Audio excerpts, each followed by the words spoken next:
Welcome to Harini channel. இன்றைக்கி என்ன பார்க்க போகிறேன்னா, சத்தான ஒரு உளுந்தங்கூழ் எப்படி செய்யலான்னு பார்க்கலாம். இதுக்கு தோல் உள்ள உளுந்து ஒரு அரை கப் எடுத்துக்காங்க. அரை கப் எடுத்து ஸ்டவ் ஆன் பண்ணி ஒரு கடாய் வச்சு அதில் உளுந்து போட்டு கொஞ்சம் வறுக்கணும்.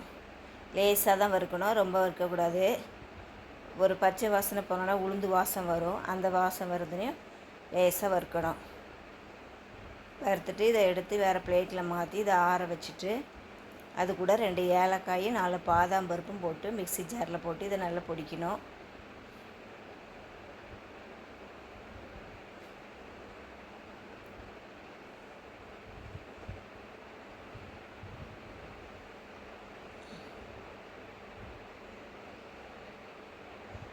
இப்போ பாருங்கள், இது கொஞ்சம் நல்லா வறுப்பட்டுருச்சு.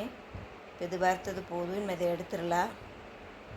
இதை எடுத்து ஆற வச்சுட்டு ஒரு மிக்ஸி ஜாரில் நம்ம பாருங்கள், 2 ஏலக்காய் 4 பாதாம் போட்டு பொடிக்கிறப்போ பொடிச்சிட்டு ஸ்டவ் ஆன் பண்ணி நம்ம கூழ் காய்ச்சிற பாத்திரத்தில் ஒரு 3 பேருக்கு தேவையான 3 கிளாஸ் தண்ணி ஊற்றிட்டு அதில் ஒரு 4 ஸ்பூன் போடணும். இந்த பொடிச்ச மாவு ஒரு 4 ஸ்பூன் போட்டுட்டு அதுக்கு தேவையான இனிப்பு வந்து 4 ஸ்பூன் நாட்டு சக்கரை போட்டு நல்லா மிக்ஸ் பண்ணிவிட்டு அப்புறம் ஸ்டவ் ஆன் பண்ணி கிளறணும்.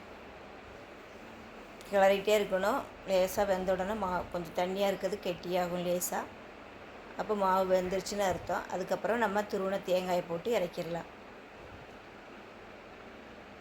இப்போ பாருங்கள், கை எடுக்காமல் கிளறிட்டே இருக்கணும்.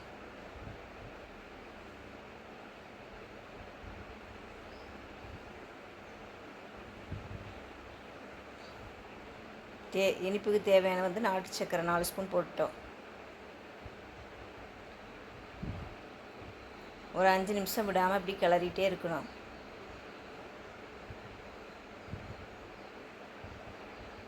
இப்போ தண்ணியாக இருக்கிறது கொஞ்சம் கட்டியாக வரும்.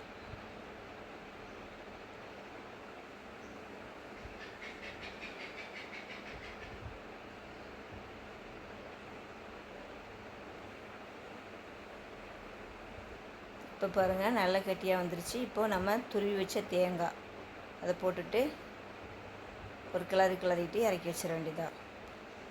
சத்தான உளுந்தங்கூழ் ரெடி ஆயிடுச்சு. எல்லோரும் இதை செஞ்சு பாருங்கள், ரொம்ப டேஸ்ட்டாக இருக்கும். காலையில் ஒரு 11 மணிக்கு செஞ்சு குடிக்கலாம். இந்த வீடியோ பிடிச்சா லைக் பண்ணுங்கள், ஷேர் பண்ணுங்கள், கமெண்ட் பண்ணுங்கள். மறக்காமல் சப்ஸ்கிரைப் பண்ணிடுங்க. பாய்.